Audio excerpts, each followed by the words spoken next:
Salut et bienvenue dans ce nouveau cours. Dans le cadre de cette vidéo, nous allons parler d'un sujet qui est les immobilisations. Alors sans plus attendre, eh bien c'est parti.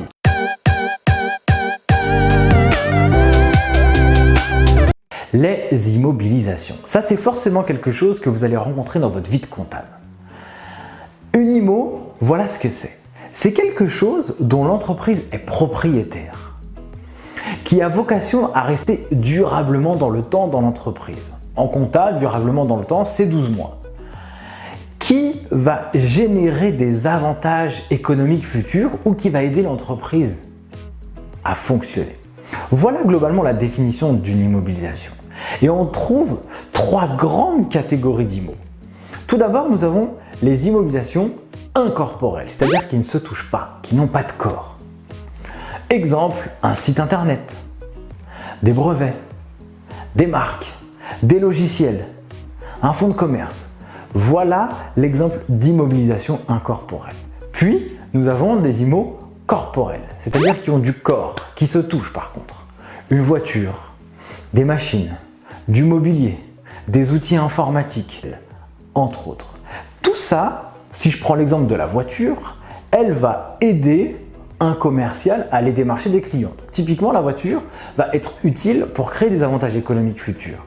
Une entreprise, si elle a décidé d'acheter des appartements, dans le but de les louer, eh bien, elle va être propriétaire de ces appartements, elle va les louer, ça va lui créer des avantages économiques futurs.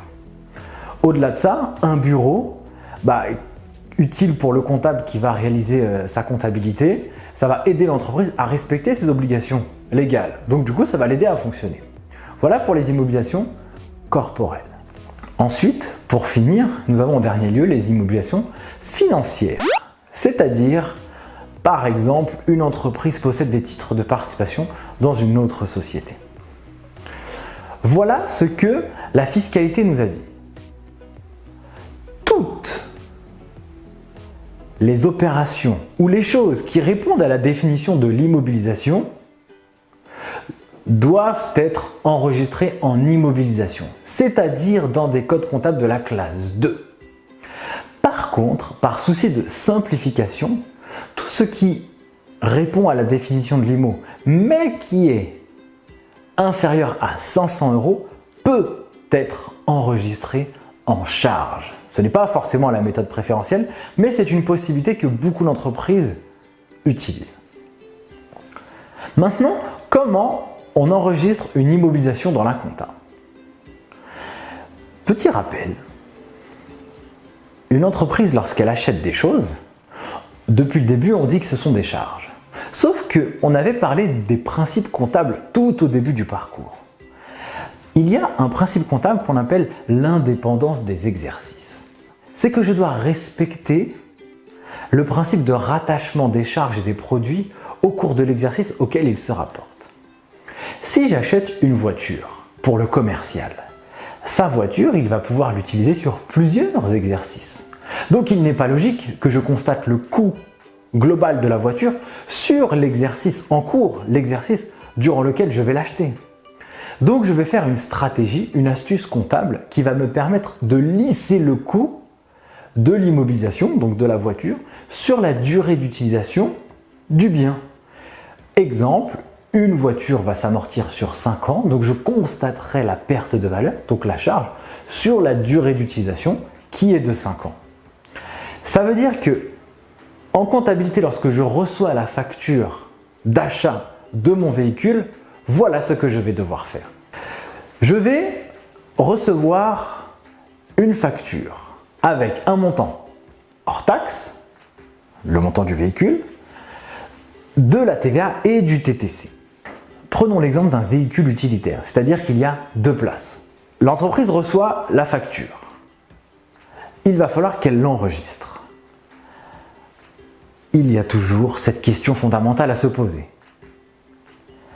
Je constate quoi envers qui? Je constate quoi? L'achat de mon immobilisation.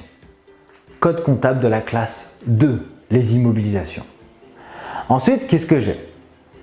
J'ai un achat envers un fournisseur. Envers qui? Code comptable 4401. Fournisseur. Et pour les puristes, on utilisera le 404. Voilà à quoi va ressembler mon écriture comptable. J'ai pu acheter une immobilisation. J'ai pu constater de la TVA déductible sur cet achat. Grâce à qui? Grâce à mon fournisseur. J'ai pu, compte de la classe 2182, au débit, ça rentre chez moi, ça rentre dans mon actif, ça va augmenter mon actif, ça va aller au débit. Ensuite, je vais avoir de la TVA déductible sur immobilisation sur ce coup-là, qui va être un compte 44562. Aussi, ça va être au débit, je vais augmenter mon actif, j'ai pu avoir de la TVA déductible. Et au crédit, je vais avoir mon compte 401 ou 404 fournisseur d'immobilisation. Au crédit. Voilà à quoi va ressembler cette écriture comptable des immobilisations. C'est très simple, c'est un peu différent par rapport à ce qu'on peut avoir sur l'écriture d'achat qu'on avait pu voir avant. Mais l'idée, c'est qu'on n'utilise plus un compte de la classe 6, on utilise un compte de la classe 2.